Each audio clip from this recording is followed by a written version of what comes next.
Hello everyone.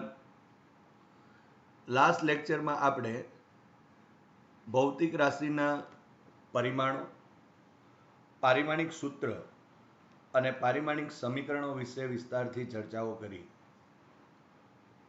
આપણે અમુક ભૌતિક રાશિઓના એસઆઈ એકમો અને પારિમાણિક જે સૂત્રો છે એની પણ આપણે ચર્ચા કરી અને છેલ્લે આપણે એ પણ જણાવેલ છે કે જો ધારો કે તમે વેગ, પ્રવેગ, બળ અને કાર્ય ના જો પારિમાણિક સૂત્ર જો તમને ખ્યાલ હોય તો તેના ઉપરથી ઘણી બધી ભૌતિક રાશિઓના એસઆઈ એકમ અને પારિમાણિક સૂત્રો આપણે સરળતાથી લખી શકીએ છીએ.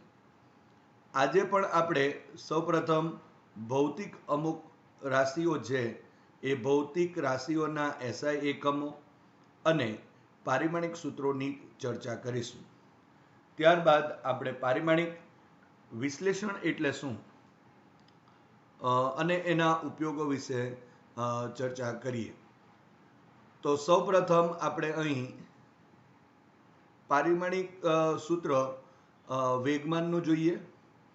તો વેગમાન એને સ્મોલ પી વડે દર્શાવાય છે. અહીં વેગમાન બરાબર દળ ગુણ્યા વેગ. માટે જો આપણે અહીં લખવું હોય તો એનો એસઆઈ એકમ દળ માટે કિલોગ્રામ અને વેગ માટે metre per second. So is equal to kilogram into metre into second inverse થશે. આપણે છેલ્લે જોયું તે પ્રમાણે એકમ પરથી પણ આપણે પારિમાણિક સૂત્રો લખી શકાય અને આપેલ જે વેગમાનના જે કોઈ સમીકરણ સંબંધ પરથી પણ આપણે જે પારિમાણિક સૂત્ર છે તે આપણે લખી શકીએ છીએ. આપણે બંને રીતે એની ચર્ચા કરેલ છે, આજે પણ એની ચર્ચા કરીએ. પણ જો તમને આ રીતે વેગ, પ્રવેગ, બળ અને કાર્યના જો પારિમાણિક સૂત્ર ખ્યાલ હોય તો આપણે સરળતાથી બીજી ભૌતિક રાશિઓ છે એના પારિમાણિક સૂત્ર લખી શકાય. અહીં તમે જોઈ શકો છો કે અહીં કિલોગ્રામ નું પરિમાણ 1 એટલે કે દળનું પરિમાણ 1 છે, મીટર એટલે લંબાઈનું પરિમાણ પણ 1 છે અને સેકન્ડ એટલે સમયનું પરિમાણ -1 છે. માટે તમે ડાયરેક્ટ લખી શકો કે વેગમાનનું પારિમાણિક સૂત્ર ઇઝ ઇક્વલ ટુ અહીં m1 l1 t⁻⁻1 થશે. આમ એકમ પરથી પણ આપણે પારિમાણિક સૂત્ર લખી શકાય. પણ આપણે એક સરળ રીત પણ લખી છે કે જો વેગમાનનું પારિમાણિક સૂત્ર લખવું હોય તો અહીં સૌપ્રથમ દળનું પારિમાણિક સૂત્ર તો m1. આપણે લાસ્ટ લેક્ચરમાં કીધું હતું કે તમે m1 લખીને l0 t0 ના લખો તો પણ ચાલે.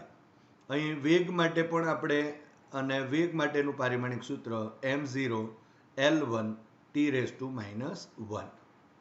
હવે જો આપણે એને કમ્બાઈન કરીએ તો અહીં m1 થશે, અહીં m0 છે એટલે અહીં l1 અને t⁻⁻1. તમે જોઈ શકો છો આ રીતે આપણે સૂત્ર પરથી પણ મેળવી શકાય અને એકમ પરથી પણ મેળવી શકાય.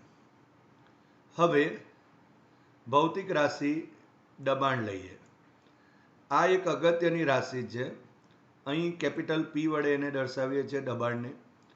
આપણે જાણીએ છીએ દબાણ બરાબર બળ ભાગ્યા ક્ષેત્રફળ. આ એનો બળ અને ક્ષેત્રફળ સાથેનો સંબંધ છે. માટે એનો એસઆઈ એકમ લખવો હોય તો બળનો એસઆઈ એકમ માટે આપણે ન્યૂટન લખીએ છીએ ડિવાઇડેડ બાય અહીં ક્ષેત્રફળ એટલે metre square. So is equal to newton into metre થશે અથવા એને આપણે પાસ્કલ પણ કહીએ છીએ. હવે દબાણનું પારિમાણિક સૂત્ર મેળવીએ. ઇઝ ઇક્વલ ટુ પહેલાં બળનું પારિમાણિક સૂત્ર લખીએ m1 l1 t⁻² અને છેદમાં અહીં ક્ષેત્રફળનું પારિમાણિક સૂત્ર l2. માટે અહીં જો આપણે l2 ને જો અંશમાં લઈ જઈએ તો -2 થશે. માટે ઇઝ ઇક્વલ ટુ અહીં m1 l -2 અને આ +1 છે માટે અહીં l -1 થશે અને આ t-2 તેમનું તેમ. માટે દબાણનું પારિમાણિક સૂત્ર m1 l -1 t-2 થશે. અહીં એક વાત કહી દઉં કે બધી જ ભૌતિક રાશિઓ છે એ ભૌતિક રાશિઓના પારિમાણિક સૂત્રો આપણે ડાયરેક્ટ યાદ રાખી શકવાના નથી, અને તેથી આપણને એ રાશિ જે છે એના એકમ વિશે અથવા તો એના કોઈ એક સમીકરણ વિશે આપણને માહિતી હોવી જોઈએ, તો આપણે એના ઉપરથી સરળતાથી લખી શકીએ છીએ.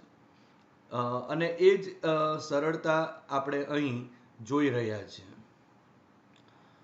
અહીં પુષ્ટતાણ નામની એક ભૌતિક રાશિ વિશે વાત કરીએ. એને કેપિટલ ટી વડે દર્શાવીશું. તો પુષ્ટતાણનું સમીકરણ છે પુષ્ટતાણ બરાબર બળ ભાગ્યા અંતર. માટે એનો જો એસઆઈ એકમ લખીએ તો બળ માટે ન્યૂટન અને અંતર માટે metre. So is equal to newton into metre raise to -1 થશે. અને પુષ્ટતાણનું પારિમાણિક સૂત્ર લખીએ તો ઇઝ ઇક્વલ ટુ બળ માટે m1 l1 t raise to -2 divided by અંતર માટે લખીશું તો l1 થશે. હવે ઉપર પણ 1 છે, અહીં પણ 1 છે, માટે 1 - 1 એટલે 0 થશે. માટે અહીં પારિમાણિક સૂત્ર થશે m1 l0 અને t રેઝ ટુ -2 થશે. હવે પુષ્ટ ઉર્જા, એને આપણે E energy divided by area એટલે એ વડે દર્શાવીએ છીએ. સો પુષ્ટ ઉર્જા બરાબર ઉર્જા ભાગ્યા ક્ષેત્રફળ. માટે એસઆઈ એકમ લખી શકાય ઉર્જા માટે જૂલ અને ક્ષેત્રફળ માટે metre square. So is equal to joule into metre raise to -2 થશે. હવે જો પુષ્ટ ઉર્જાનું પારિમાણિક સૂત્ર લખીએ તો પહેલાં ઉર્જા માટે લખવું પડશે અને ત્યાર પછી ક્ષેત્રફળ માટે. તો અહીં ઉર્જા માટે m1 l2 t raise to -2 છે ડિવાઇડેડ બાય અહીં ક્ષેત્રફળ માટે l2 થશે. સો ઇઝ ઇક્વલ ટુ અહીં પુષ્ટ ઉર્જાનું પારિમાણિક સૂત્ર m1 આ m1 થશે, અહીં l0 થયું, અહીં 2 છે અને છેદમાં પણ 2 માટે અંશમાં જશે તો -2. સો 2 - 2 ઇઝ ઇક્વલ ટુ 0 થશે અને t રેઝ ટુ -2 જ રહેશે. માટે અહીં m1 l0 અને t રેઝ ટુ -2 જેટલું થશે. હવે સમતલ કોણની વાતો કરીએ. તેને આપણે થીટા વડે દર્શાવીએ છીએ અને આપણે ઘણીવાર આનો ઉપયોગ કીધો છે. સમતલ કોણ થીટા ઇઝ ઇક્વલ ટુ ચાપ ભાગ્યા ત્રિજ્યા. અથવા તો આ સમતલ કોણ માટે આપણે અહીં કોણીય સ્થાનાંતર પણ કહી શકાય. જ્યારે ચાક ગતિ આપણે ભણીએ છીએ ત્યારે એ ચાક ગતિની અંદર પહેલું કોણીય સ્થાનાંતર આવશે. અત્યારે આપણે જે વાતો કરીએ છીએ સ્થાનાંતર એ માત્ર રેખીય સ્થાનાંતર છે. વેગ એટલે રેખીય વેગ છે, પ્રવેગ એટલે રેખીય પ્રવેગ છે. પણ જ્યારે ચાક ગતિની ચર્ચા આપણે કરીશું ત્યારે આપણે કોણીય સ્થાનાંતર લઈશું, એટલે કે એનું સ્થાનાંતર કોણીય હશે. ત્યારે આપણે સમતલ કોણની ચર્ચા કરી શકાય અને એ છે થીટા બરાબર ચાપ ભાગ્યા ત્રિજ્યા, જે આપણે આગળના પીરિયડમાં પણ જોયું છે. હવે તમે જોઈ શકો કે આ જે ચાપ છે ભાગ્યા ત્રિજ્યા જે ખૂણો છે, અને આપણે એનો એસઆઈ એકમ જો કેવું હોય તો એસઆઈ એકમ કેવું હોય તો રેડિયન કહી શકાય. એટલે આ જે સમતલ કોણ છે અથવા તો કોણીય સ્થાનાંતર છે એનો એસઆઈ એકમ રેડિયન થશે. પરંતુ અહીં જો ખૂણો હોય તો તમે જોઈ શકો છો અહીં પણ ત્રિજ્યા છે, અહીં ચાપ છે, અહીં પણ અંતર છે, અહીં પણ અંતર છે, અને તેથી અહીં કોઈ પણ પ્રકારનું પરિમાણ નથી. માટે આપણે અહીં જે સમતલ કોણ છે એનું જો પારિમાણિક સૂત્ર લખીએ તો m0 છે, l0 છે અને t0 થશે. એટલે કે અહીં સમતલ કોણ પરિમાણ રહિત છે એમ આપણે કહી શકાય. હવે કોણીય વેગ, એને આપણે ઓમેગા વડે દર્શાવીએ છીએ. તો કોણીય વેગ બરાબર કોણીય સ્થાનાંતર ભાગ્યા સમય થશે. તો અહીં એસઆઈ એકમની વાત જો કરીએ તો કોણીય સ્થાનાંતર માટે આપણે ઉપર જોયું કે એનો એકમ જે છે તે રેડિયન છે અને સમય માટેનો સેકન્ડ છે. માટે અહીં કોણીય વેગનો SI એકમ લખવો હોય તો રેડિયન પર સેકન્ડ થશે, અથવા તો આપણે અહીં is equal to radian into second inverse લખાશે.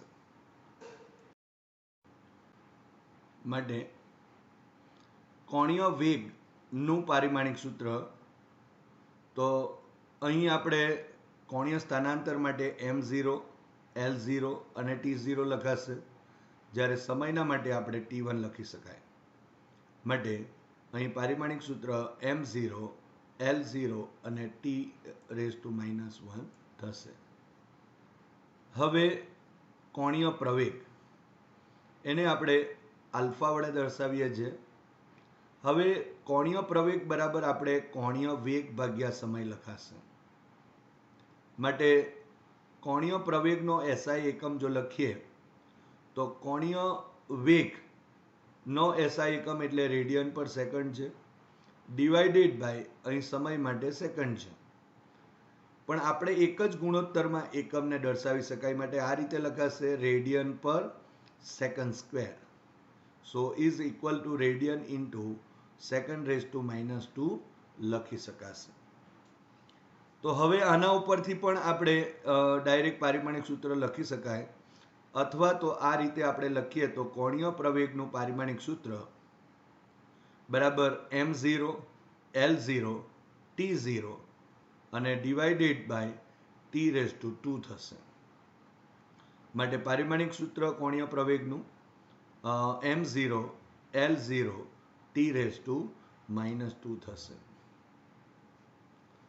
હવે જડત્વની ચાક માત્રા, જેને આપણે I વડે દર્શાવીએ છીએ.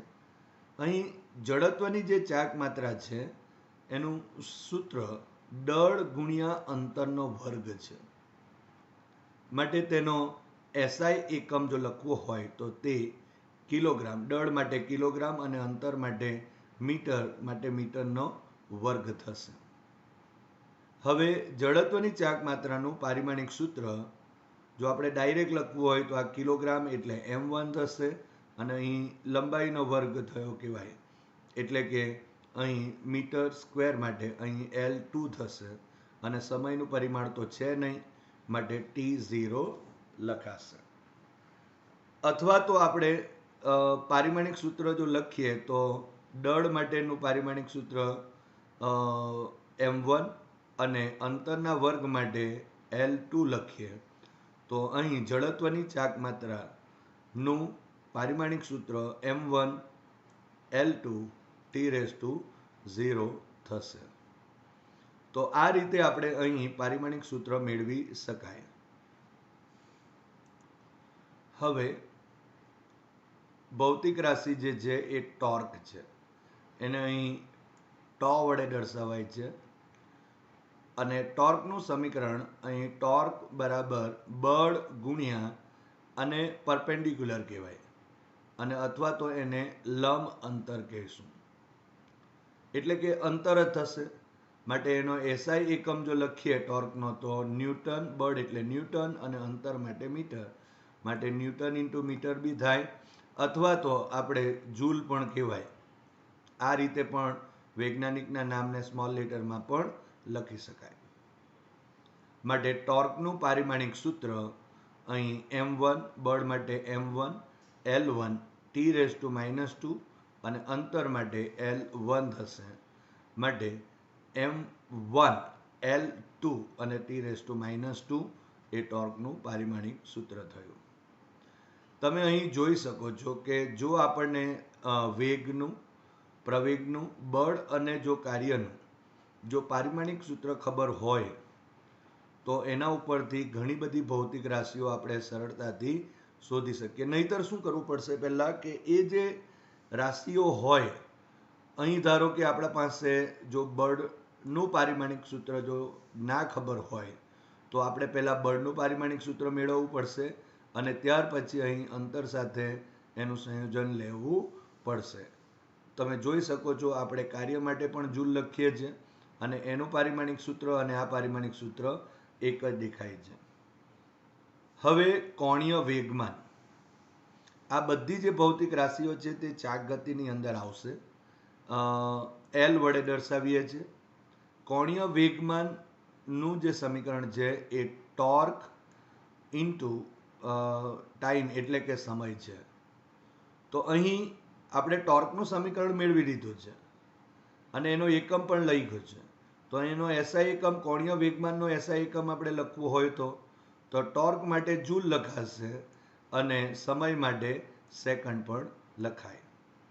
એ જ રીતે તમે અહીં જે આપણા પાસે જે અત્યારે એકમ છે આ જૂલ છે તો તેને kilogram into metre square divided by second square વડે દર્શાવાય અને આ સેકન્ડ ટેમનો તેમ માટે એક સેકન્ડ અહીં કેન્સલ આઉટ થશે. સો કિલોગ્રામ ઇન્ટુ મીટર સ્ક્વેર પર સેકન્ડ અથવા તો કિલોગ્રામ મીટર સ્ક્વેર અને સેકન્ડ રેસ ટુ -1 થશે. તો અહીં હવે પરિમાણ મળી ગયા. આ પરિમાણ દળ માટેનું 1 છે, લંબાઈ માટે 2 છે અને સમય માટે -1 છે. તો આપણે આ ડાયરેક્ટ પણ અહીં આ જે પરિમાણ છે તે લખી શકીએ. પરંતુ જો આ સંદર્ભમાં લખવું હોય તો ટોર્કનું પરિમાણ અહીં m1 l2 t raise to -2 અને અહીં t રેસ ટુ 1. અહીં -2 અને +1 માટે -1 રહેશે. અહીંયા t રેસ ટુ -1 માટે પારિમાણિક કોણીય વેગમાનનું પારિમાણિક સૂત્ર m1 l2 t raise to -1 થશે. જે અહીં દેખાય છે 1 2 -1 અહીં પણ જોઈ શકાય છે 1 2 -1 થશે. હવે ગતિ ઉર્જાની વાતો કરીએ. આ જે કે વડે જેને દર્શાવીએ અને આપણે સૂત્ર જાણીએ છીએ ગતિ ઉર્જા કે બરાબર 1/2 mv², એટલે કે 1/2 ઇન્ટુ દળ ગુણ્યા વેગનો વર્ગ થશે. અને ગતિ ઉર્જાનો એકમ એસઆઈ એકમ જૂલ છે. હવે અહીં આપણે ડાયરેક્ટ પણ આ સૂત્ર લખી શકીએ છીએ કારણ કે અહીં જૂલ આવે છે એટલે જે કાર્યનો એકમ છે તે જ ટાઈપનું છે અને તેથી આનું પારિમાણિક સૂત્ર m1 l2 t raise to -2 લખી શકાય. પરંતુ જો આપણે આ સૂત્ર પરથી બી મેળવવું હોય તો મેળવી શકાય. જુઓ, ગતિ ઉર્જાનું પારિમાણિક સૂત્ર હવે 1/2 છે એ તો પરિમાણ રહિત છે, અચળ છે, એટલે અહીં દળ માટે લખીએ તો m1 થશે અને વેગ માટે લખીએ તો m0 l1 t raise to -1. અહીંયા જે ઘાતાંકનો જે નિયમ હોય એ જ પ્રમાણે અહીંયા ઘાતાંકનો નિયમ લગાડીશું. માટે તમે જોઈ શકો છો અહીં જો ઘાતાંક લગાડીએ તો m નો 0 ઘાત જ થશે, અહીં l નો 2 ઘાત થશે અને t નો -2 થશે. માટે હવે આ m1 તો અહીં m1 લખી દીધું, અહીં l2 અને t રેસ ટુ -2 થશે. આમ અહીં ગતિ ઉર્જાનું પારિમાણિક સૂત્ર m1 l2 t raise to -2 થશે. હવે સ્થિતિ ઉર્જા એને કેપિટલ યુ વડે દર્શાવાય છે અને સ્થિતિ ઉર્જા માટે આપણે મિકેનિક્સની અંદર mgh લઈએ છીએ, એટલે કે દળ ગુણ્યા ગુરુત્વ પ્રવેગ ગુણ્યા ઊંચાઈ. તો આ સૂત્રનો ઉપયોગ કરીને આપણે પારિમાણિક સૂત્ર મેળવી શકાય અથવા એનો એસઆઈ એકમ જો કહીએ તો તે જૂલ છે. માટે ડાયરેક્ટ પણ આપણે સૂત્ર પારિમાણિક સૂત્ર લખી શકાય m1 l2 t raise to -2. પરંતુ આ સૂત્ર પરથી પણ આપણે મેળવી શકાય. આ સૂત્ર પરથી તમે કેવી રીતે મેળવી શકો એટલા માટે આ સૂત્ર પરથી પણ ફરી મેળવીને દર્શાવેલ છે. સ્થિતિ ઉર્જાનું પારિમાણિક સૂત્ર બરાબર અહીં દળનું પારિમાણિક સૂત્ર એટલે m1. હવે અહીં ગુરુત્વ પ્રવેગ છે પરંતુ પ્રવેગનો સંદર્ભ છે અહીં માટે પ્રવેગનું પારિમાણિક સૂત્ર લખવાનું છે તો m0 l1 અને t રેસ ટુ -2 અને ઊંચાઈ એટલે લંબાઈનું પરિમાણ આવશે તો l રેસ ટુ 1 થશે. માટે તમે જોઈ શકો છો અહીં m1 l1 અને આ l1 એટલે l2 થશે અને t રેસ ટુ -2 થયું. આમ સ્થિતિ ઉર્જાનું પારિમાણિક સૂત્ર m1 l2 t raise to -2 થશે. હવે ઇલેક્ટ્રિસિટી સાથે સંકળાયેલી અમુક જે ભૌતિક રાશિ છે એની ચર્ચા કરીએ. કારણ કે આ જે રાશિઓ છે, ભૌતિક રાશિઓ છે, એનો જ્યારે આપણે પારિમાણિક વિશ્લેષણમાં ઉપયોગ કરીશું ત્યારે અમુક સૂત્રો પરથી આપણે આ બધી ભૌતિક રાશિઓના પારિમાણિક સૂત્રની જરૂર પડશે. આ અગત્યની ભૌતિક રાશિઓ છે. સૌ પ્રથમ આપણે વિદ્યુત પ્રવાહ માટે વાત કરીએ તો એને કેપિટલ આઈ વડે દર્શાવીએ છીએ અને એના એસઆઈ એકમને આપણે એમ્પિયર કહીએ છીએ, જેને આપણે અહીં કેપિટલ એ વડે દર્શાવીએ છીએ.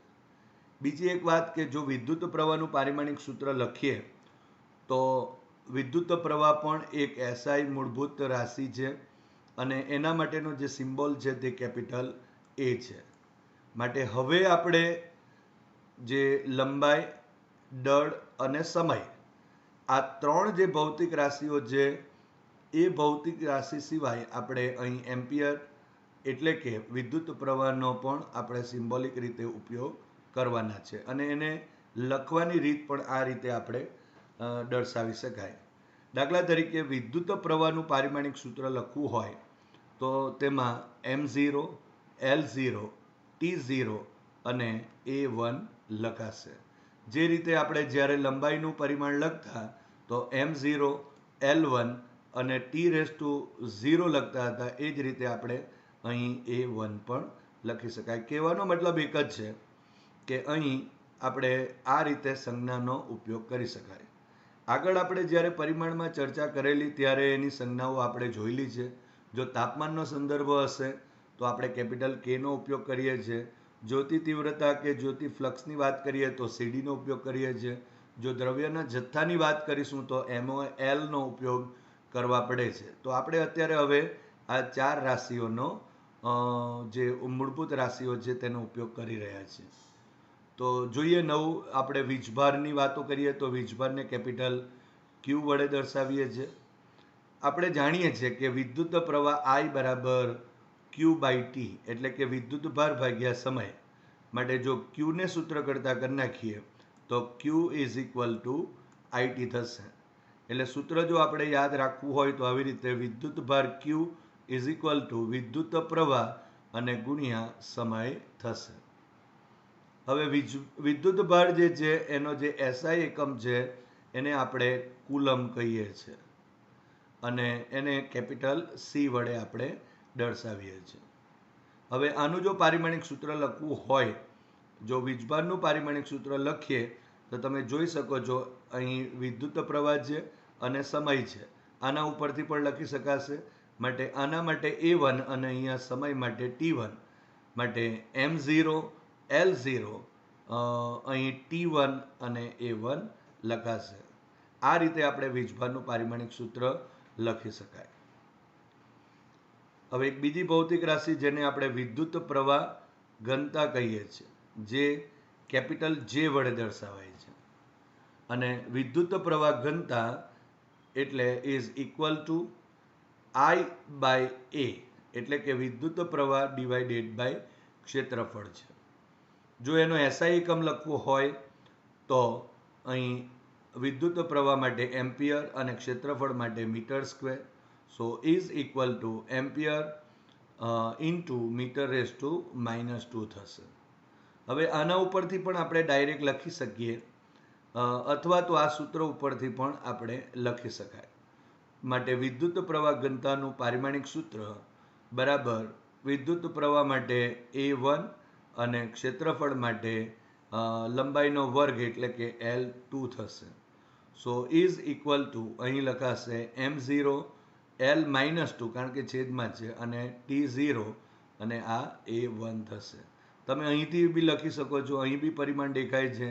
એનું પરિમાણ જે છે તે 1 છે એટલે કે અહીં વિદ્યુત પ્રવાહનું પરિમાણ 1 છે અને લંબાઈનું પરિમાણ -2 છે. બાકીના દળ અને સમયના પરિમાણ 0 છે. હવે અગત્યની રાશિ વિદ્યુત સ્થિતિમાન કેપિટલ V વડે દર્શાવીએ છીએ અને વિદ્યુત સ્થિતિમાન ઇઝ ઇક્વલ ટુ કાર્ય ભાગ્યા અહીં વિદ્યુત ભાર હોય છે. હવે આનો એકમ જો લખવો હોય તો આપણે સામાન્ય રીતે વિદ્યુત સ્થિતિમાનનો એકમ વોલ્ટ લખીએ છીએ, જેને કેપિટલ વી વડે દર્શાવીએ છીએ. પરંતુ આપણે એસઆઈ એકમ લખવું હોય તો કાર્ય માટે જૂલ અને વિદ્યુતભાર માટે કુલમ પણ લખી શકાય. માટે એસઆઈ એકમ જૂલ પર કુલમ થશે, જેને આપણે વોલ્ટ કહીશું. ધોરણ 12ની અંદર આ બધી જ ભૌતિક રાશિઓ છે એના વિશે આપણે વિસ્તારથી ભણીશું.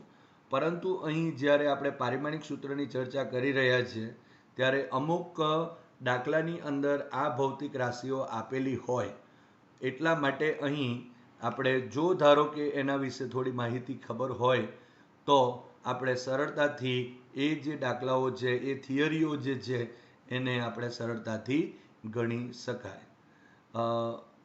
માટે આપણે અહીં વિદ્યુત સ્થિતિમાન જે છે એ વિદ્યુત સ્થિતિમાનનું પારિમાણિક સૂત્ર લખવું હોય તો તમે જોઈ શકો છો. પહેલાં કાર્ય એટલે આપણે જાણીએ છીએ એ પણ M1L2 T⁻⁻2 અને છેદમાં વિદ્યુતભાર માટે અત્યારે જ આપણે મેળવ્યું છે અને એ છે T1A1.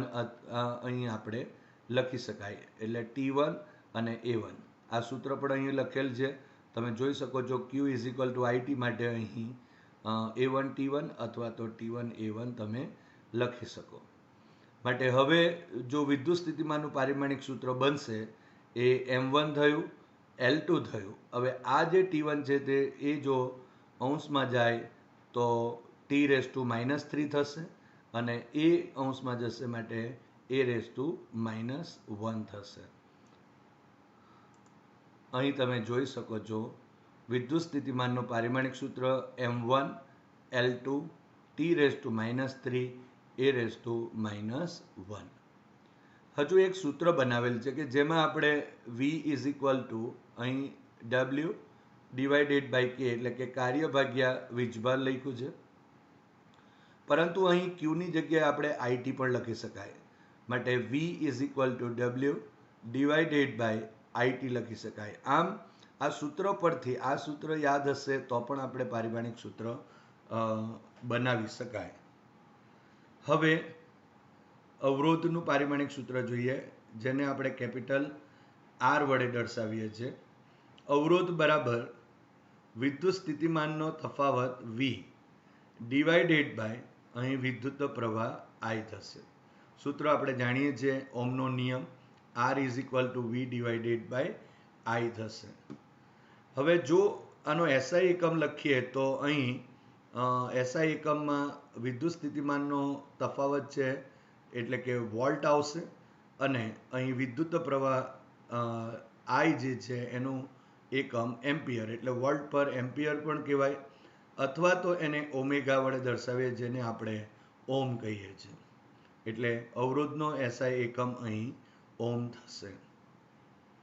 હવે જો અવરોધનું પારિમાણિક સૂત્ર જો મેળવવું હોય તો સ્થિતિમાનનું પારિમાણિક સૂત્ર આપણને ખબર હોવી જોઈએ, જે આપણે અહીં અત્યારે મેળવેલ છે. માટે સરળતાથી હવે અવરોધનું મેળવી શકાય. જો અવરોધનું ડાયરેક્ટ પૂછેલું હોય તો પહેલાં વિદ્યુત સ્થિતિમાનનું પારિમાણિક સૂત્ર મેળવવું પડશે અને ત્યાર પછી આ સૂત્રમાં મૂકીએ તો સરળતા આવશે. હવે વિદ્યુત સ્થિતિમાનનું આ પારિમાણિક સૂત્રનો ઉપયોગ કરીએ તો જોઈ શકાય છે M1 L2 T⁻³ A⁻1 અને છેદમાં પ્રવાહ માટે A1 થયો. હવે આને અંશમાં લઈ જાઉં તો -2 થઈ જશે. માટે અવરોધનું પારિમાણિક સૂત્ર M1 L2 T⁻³ A⁻2 થશે. તો અહીં આ રીતે આપણે અવરોધનું પારિમાણિક સૂત્ર જોયું. હજુ એક ભૌતિક રાશિ જેનું ઇમ્પોર્ટન્સ વધારે છે, કેપેસિટન્સ. કેપેસિટરના ટોપિકની અંદર આ કેપેસિટન્સની ચર્ચાઓ આવશે. તો કેપેસિટન્સ C = Q/V એટલે કે વિદ્યુતભાર / વિદ્યુત સ્થિતિમાન. હવે આ જે વિદ્યુત સ્થિતિમાન અહીં આપણને ખબર છે અને વીજભારનું પણ ખબર છે, માટે સરળતાથી આપણે પારિમાણિક સૂત્ર મેળવી શકાય. પરંતુ એનો એસઆઈ એકમ લખીએ તો અહીં વીજભાર માટે કુલમ છે અને વિદ્યુત સ્થિતિમાન માટે વોલ્ટ છે. માટે = કુલમ/વોલ્ટ. પરંતુ એને આપણે ફેરાડે કહીએ છીએ, જે એસઆઈ એકમ છે કેપેસિટન્સનો. એને કેપિટલ એફ વડે દર્શાવાય છે. હવે કેપેસિટન્સનું પારિમાણિક સૂત્ર લખીએ તો વીજભાર માટે A1T1 ડિવાઇડેડ બાય વિદ્યુત સ્થિતિમાન V માટે M1 L2 T⁻³ A⁻⁻1 is equal two, અહીં જો આપણે લખીએ તો M⁻⁻1 થશે, L⁻⁻2 થશે. હવે આ T⁻³ અંશમાં જશે એટલે પ્લસ વત્તા 1 એટલે 4 થયા, એટલે T⁻4 થયા. અને આ A⁻1 છે, અહીં A⁻−1 ઉપર અંશમાં જશે એટલે +1 માટે A⁻2 થયા. આમ કેપેસિટન્સનું પારિમાણિક સૂત્ર M-1 L-2 T⁻4 A⁻2 જેટલું થશે. આમ અહીં આપણે અમુક ભૌતિક રાશિના એકમો અને તેના પારિમાણિક સૂત્રોની ચર્ચા કરી. એ જ રીતે તાપમાન પર આધારિત હોય તો તેના માટે પણ આપણે જે પારિમાણિક સૂત્ર છે તે મેળવી શકીએ. પરંતુ તમને એના વિશે માત્ર એનું સમીકરણ અથવા તો એનો જો એકમ ખબર હોય તો એના ઉપરથી તમે સરળતાથી આ જે પારિમાણિક સૂત્રો છે એ મેળવી શકાય. ધોરણ 11 અને 12ની અંદર ઘણી વખત અમુક આવતી ભૌતિક રાશિઓ માટે પારિમાણિક સૂત્ર મેળવવાના હોય છે, એના એકમની ચર્ચા કરવાની હોય છે. માટે આ જે ટોપિક છે એ ટોપિક ઘણો જ અગત્યનો ટોપિક કહી શકાય. અહીં આપણે અમુક ભૌતિક રાશિના એસઆઈ એકમ અને પારિમાણિક સૂત્રની ચર્ચા કરી. પરંતુ આપણી ધોરણ 11 એનસીઆરટી જે ટેક્સ્ટબુક છે એના પેજ નંબર 214 થી 218 સુધી આપણને આ જે ભૌતિક રાશિઓ છે એ ભૌતિક રાશિઓ, તેની અન્ય ભૌતિક રાશિ સાથેના સંબંધ દર્શાવતું સમીકરણ જે છે તે અને એના પારિમાણિક સૂત્ર વિશેની માહિતી આપેલ છે. તો દરેક વિદ્યાર્થી મિત્રોએ એ જે 214 પેજ નંબર 214 થી પેજ નંબર 218 સુધીની જે ભૌતિક રાશિઓ છે એના વિશે જે સૂત્રો જે છે તેને યાદ કરવા, તૈયાર કરવા અને એના પરથી જે આવતા પારિમાણિક જે સૂત્ર છે એ મેળવવા. અને એ મેળવવા માટે અહીં આપણે જે ભૌતિક રાશિઓ ભણી ગયા છે એનો ઘણો બધો ઉપયોગ થશે. માટે સૌપ્રથમ આ જે 31 ભૌતિક રાશિઓ જે છે એ ભૌતિક રાશિઓનો અભ્યાસ કરવો, તૈયાર કરવું અને ત્યાર પછી એ બધી ભૌતિક રાશિઓ ઉપર તૈયારી કરવી. હવે પારિમાણિક વિશ્લેષણ અને તેના ઉપયોગ વિશે ચર્ચા કરીએ. સૌપ્રથમ આપણે સવાલ જોઈએ તો એમ કહી શકાય કે પારિમાણિક વિશ્લેષણ એટલે શું અને તેના ઉપયોગો લખો. તો પહેલા પારિમાણિક વિશ્લેષણ વિશે વ્યાખ્યા આપી દઈએ. તો આપણે જે અત્યારે જે પારિમાણિક સૂત્ર જોયા એ જે પારિમાણિક સૂત્રો છે એ પારિમાણિક સૂત્રનો ઉપયોગ કરીને ભૌતિક વિજ્ઞાનના અમુક જે પ્રશ્નો છે એ પ્રશ્નોના ઉકેલ મેળવવાની જે પદ્ધતિ છે એ પદ્ધતિને પારિમાણિક વિશ્લેષણ કહેવાય છે.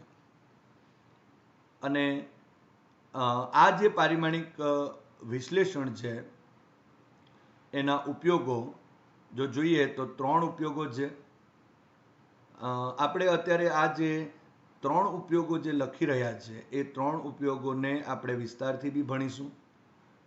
આજે આપણે પહેલો જે ઉપયોગ છે તેના વિશે ચર્ચા કરીશું કે જેના દ્વારા આ 3 ઉપયોગો દ્વારા આપણે અત્યારે જે ભૌતિક વિજ્ઞાનના અમુક જે પ્રશ્નો છે એ પ્રશ્નોનો આપણે ઉકેલ મેળવી શકાય છે.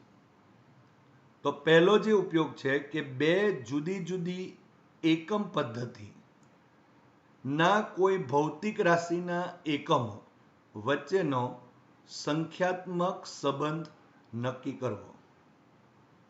એટલે કે બે જુદી જુદી એકમ પદ્ધતિ, એટલે ધારો કે MKS છે, CGS પદ્ધતિ છે, એના ભૌતિક રાશિના જે એકમો છે, દાખલા તરીકે આપણે અહીં બળની વાત કરીએ તો બળનો MKS એકમ લખીએ તો એને ન્યૂટન કહેવાય, અને જો CGS એકમ કહીએ તો એને ડાઇન કહીએ છીએ. તો કહેવાનો મતલબ એક જ છે કે ન્યૂટન અને ડાઇન વચ્ચે જે નો જે સંબંધ છે એ સંબંધ આપણે અહીં મેળવી શકીએ છીએ. ઉપયોગ નંબર 2 કે ભૌતિક રાશિઓને સાંકળતા સમીકરણની યથાર્થતા એટલે કે સત્યતા ચકાસવી. એટલે કે આપણે જે આપેલ જે ભૌતિક રાશિઓનું સમીકરણ છે એમાં પારિમાણિક દ્રષ્ટિએ એ સાચું છે કે નહીં તે આપણે આ વિશ્લેષણ દ્વારા મેળવી શકાય છે. એની પણ આપણે સત્યતા એટલે કે યથાર્થતા ચકાસી શકાય છે. અને ઉપયોગ નંબર 3 કોઈ ભૌતિક રાશિનું અન્ય ભૌતિક રાશિ સાથે સંબંધ દર્શાવતું સમીકરણ મેળવવું. એટલે કે કોઈ એક ભૌતિક રાશિ હોય અને એ ધારો કે બીજી 2-3 ભૌતિક રાશિ પર આધારિત હોય તો એની સાથેનો જે સંબંધ દર્શાવતું સમીકરણ છે એને પણ આપણે અહીં મેળવી શકાય છે. તો આમ આપણે પારિમાણિક વિશ્લેષણ દ્વારા અહીં આપણે જે જુદી જુદી એકમ પદ્ધતિના એકમો વચ્ચેનો સંખ્યાત્મક સંબંધ, કોઈ ભૌતિક સમીકરણ છે એની યથાર્થતા નક્કી કરી શકાય, અને કોઈ ભૌતિક રાશિનું અન્ય ભૌતિક રાશિ સાથેના સંબંધ માટેનું સમીકરણ મેળવી શકાય છે. તો આપણે આજે પારિમાણિક વિશ્લેષણનો પહેલો ઉપયોગ જોઈએ કે બે જુદી જુદી એકમ પદ્ધતિના કોઈ ભૌતિક રાશિના એકમો વચ્ચેનો સંખ્યાત્મક સંબંધ નક્કી કરવો. અથવા તો આ રીતે પણ આવી શકે કે ધારો કે બળના કોઈ પણ ભૌતિક રાશિ માટે આ પૂછી શકાય. આપણે ઉદાહરણ તરીકે અત્યારે અહીં બળના MKS પદ્ધતિમાં અને CGS પદ્ધતિમાં એકમો વચ્ચેનો સંબંધ મેળવીએ છીએ. આ જે રીત છે એ રીતનો ઉપયોગ કરીશું તો સરળતાથી આપણે કોઈ પણ ભૌતિક રાશિ છે તેના MKS પદ્ધતિમાં અને CGS પદ્ધતિમાં જે એકમો હશે એના વચ્ચેના સંબંધો મેળવી શકાશે. તો અહીં સૌપ્રથમ આપણે જાણીએ છીએ કે MKS પદ્ધતિમાં બળનો એકમ તો એને આપણે ન્યૂટન N વડે દર્શાવીએ છીએ, અને CGS પદ્ધતિમાં બળનો એકમ ને આપણે ડાઇન કહીએ છીએ, જેનો સિમ્બોલ DYN છે, ડાઇન કહેવાશે. હવે સૌપ્રથમ આપણે બળનું પારિમાણિક સૂત્ર લખીએ તો is equal two M1 L1 T⁻² થશે. હવે અહીં આપણે જે રીતનો ઉપયોગ કરવાના છે તો આ રીતે આપણે પહેલા સૌપ્રથમ લખી દઈશું, અને ત્યાર પછી આ જે આપણા પાસે પારિમાણિક સૂત્ર જે છે એનો ઉપયોગ કરીને આપણે બળ માટે જે MKS પદ્ધતિ અને CGS પદ્ધતિના જે એકમો છે એના વચ્ચેનો આપણે સંબંધ મેળવીએ. જોઈએ આપણે MKS પદ્ધતિમાં, અને આ તરફ આપણે CGS પદ્ધતિમાં લખીએ. હવે જો MKS પદ્ધતિમાં લખીએ તો અહીં દળ માટે લખ્યું છે, માટે કિલોગ્રામ લખ્યું. હવે આપણે જાણીએ છીએ કે 1 કિલોગ્રામ એટલે 10³ ગ્રામ થશે. અહીં M જે લખેલ છે એ આપણે CGS માટે લખ્યો છે. અહીં જે M, L અને T લખીએ છીએ એ MKS પદ્ધતિ માટે દળ, લંબાઈ અને સમય માટે છે. અહીં પણ દળ, લંબાઈ અને સમય માટે છે. પરંતુ આ 1 કિલોગ્રામ બરાબર 10³ ગ્રામ થયા. અહીં 1 મીટર બરાબર 10² સેન્ટીમીટર થશે, અને અહીં સેકન્ડ બરાબર તો સેકન્ડ જ થશે. પરંતુ આપણે અહીં 10⁻0 લખેલ છે. ન લખો તો પણ ચાલે, કારણ કે 10⁻0 = 1 થશે. હવે જો આપણે અહીં બળનું પારિમાણિક સૂત્ર મેળવેલ છે, જે અહીં આપણે લખેલ છે M1 L1 અને T⁻⁻², જે MKS પદ્ધતિનું આપણે પારિમાણિક સૂત્ર લખેલ છે. સો એને જો CGSમાં લખવું હોય તો ઇઝ ઇક્વલ ટુ આપણે કેવી રીતે લખવું પડશે, તો 10⁻³ કેટલા થશે, અહીં m ની જગ્યાએ અહીં 10⁻³ લખવું પડશે, તો એ ગ્રામમાં ફેરવાશે. માટે અહીં 1 ઘાત કેટલો છે, તો 1. હવે L માટે એટલે કે અહીં 10⁻²L કેટલા થશે, તો 1, કારણ કે અહીં બી એનું પરિમાણ 1 છે. અને અહીં 10⁻⁴T નું પરિમાણ કેટલું છે, તો -2 છે. એટલે એ કિંમત આપણે CGS પદ્ધતિમાં બધી લખી દીધી આ રીતે. હવે ઘાતાંક લગાવી દઈએ તો અહીં 10⁻³ M1 થશે, અહીં 10⁻² અને L1 થશે, અને આ તો 1 થયું અને T⁻⁻² થયું. આપણે આ લખી દીધું. માટે અહીં M1 L1 અને T⁻² જે આપણે બહાર લખી દીધેલું છે અહીં, અને અહીં આ 10⁻³ ઇન્ટુ આ 10⁻² અહીં લખેલ છે. માટે M1 L1 T⁻² is equal two 10⁵ અને M1 L1 T⁻². અહીં એવું નથી વિચારવાનું કે આ અને આ કેન્સલ આઉટ થશે, કારણ કે આ M1 L1 અને T⁻² જે લખેલ છે એ MKS પદ્ધતિમાં છે, અને આ M1 L1 અને T⁻² લખેલું છે એ CGS પદ્ધતિમાં છે, અને સાથે અહીં 10⁵ પણ આપેલ છે, જે અહીં MKS પદ્ધતિમાં બળનો એકમ દર્શાવશે, અને આ CGS પદ્ધતિમાં બળનો એકમ દર્શાવે છે. માટે જો અહીં આપણે લખીએ તો MKS પદ્ધતિમાં બળનો એકમ બરાબર 10⁵ ઇન્ટુ આ CGS પદ્ધતિમાં બળનો એકમ કહેવાશે. માટે અહીં આપણે બળનો એકમ MKS ની અંદર કહીએ તો 1 ન્યૂટન થશે, ઇઝ ઇક્વલ ટુ આ 10⁵ થયા, અને ઇન્ટુ CGS પદ્ધતિમાં બળનો એકમ તો ડાઇન થશે. માટે સંજ્ઞા સ્વરૂપે લખવું હોય તો 1 ન્યૂટન ઇઝ ઇક્વલ ટુ 10⁵ ડાઇન થશે. માટે 1 ડાઇન જો કરી નાખીએ તો ઇઝ ઇક્વલ ટુ -10⁻⁵ ન્યૂટન થશે, જેને આવી રીતે 1 ડાઇન ઇઝ ઇક્વલ ટુ 10⁻⁵ ન્યૂટન જેટલું થશે. તો આ રીતે આપણે અહીં જે ભૌતિક રાશિ છે એ ભૌતિક રાશિના જે જુદી જુદી એકમ પદ્ધતિઓ છે એ જુદી જુદી એકમ પદ્ધતિ જે છે એના વચ્ચેનો જે સંખ્યાત્મક સંબંધ છે એ સંખ્યાત્મક સંબંધ મેળવી શકાય છે. હવે આ જ રીતે આજે આપણે બળની જે ચર્ચાઓ કરી છે એ જ રીતે આપણે કાર્ય માટે પણ લખી શકાય. તો અહીં તમને હોમવર્ક આપું છું કે કાર્યના MKS પદ્ધતિમાં અને CGS પદ્ધતિમાં એકમો વચ્ચેનો સંબંધ મેળવો, અથવા આવી રીતે પણ પૂછી શકાય 1 જૂલ બરાબર ખાલી જગ્યા અર્ગ, અથવા તો 1 અર્ગ બરાબર ખાલી જગ્યા જૂલ મેળવો. અહીં જૂલ એ કાર્યનો MKS એકમ છે, અને અર્ગ એ કાર્યનો CGS પદ્ધતિમાં એકમ છે.